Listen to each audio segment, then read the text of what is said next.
Сәлем баршаңызға, каналыма қош келдіңіздер. Бүгін менде үй жағдайында дайындалатын өте дәмді және де тез дайындалатын пиццаның рецепті міндетті түрде жасап көріңіздер және менің каналыма тіркелуді ұмытпаңыздар.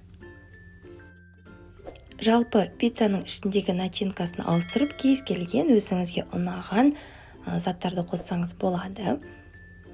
Бізге қажетті ең алдымен 300 грамм жылы су, үлкен қасықпен ашытқы және оны араластырамыз.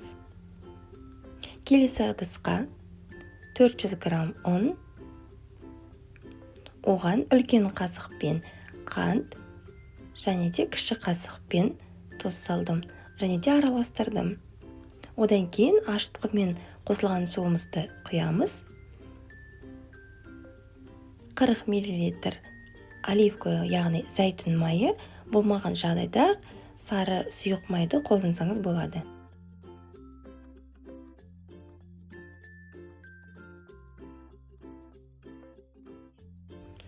Он 15-20 минутқа жылы жерге қойып қоямыз. Келесі біз оның ішіне салатын заттар дайындаймыз. Ол моцарелла сыр, колбаса және де помидор, қызанақ.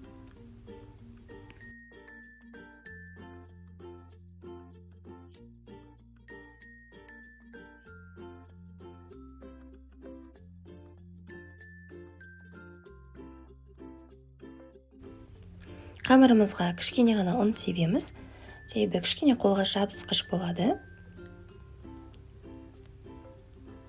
2 бөлікке бөліп, бір бөлігін морозильникте сақтасаңыз болады. Және де міне осындай ғып қолмен де жасауға болады, болмаса оқтаумен де жайсаңыз болады. Келесі оның ішіне қосылатын соусты біз қызанақтан, чесноктан және де базиликтан дайындалдық. Бұл менде дайын соус. Сізде қызанақ, чеснок, жаңағы базиликті блендерден өткізіп, осылай соус дайындасаңыз болады.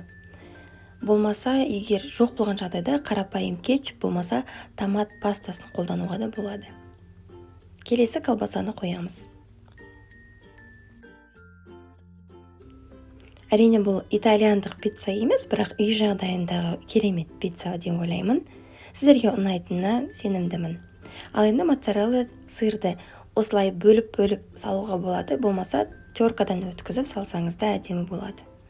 Мінекей пиццамыз 200 градуста 17 минутта пісіп шықты. Міндетті түрде жасап көріңіздер және менің каналыма тіркелуді ұмытпаңыздар. Келесі кездескенше сау саламат болыңыздар.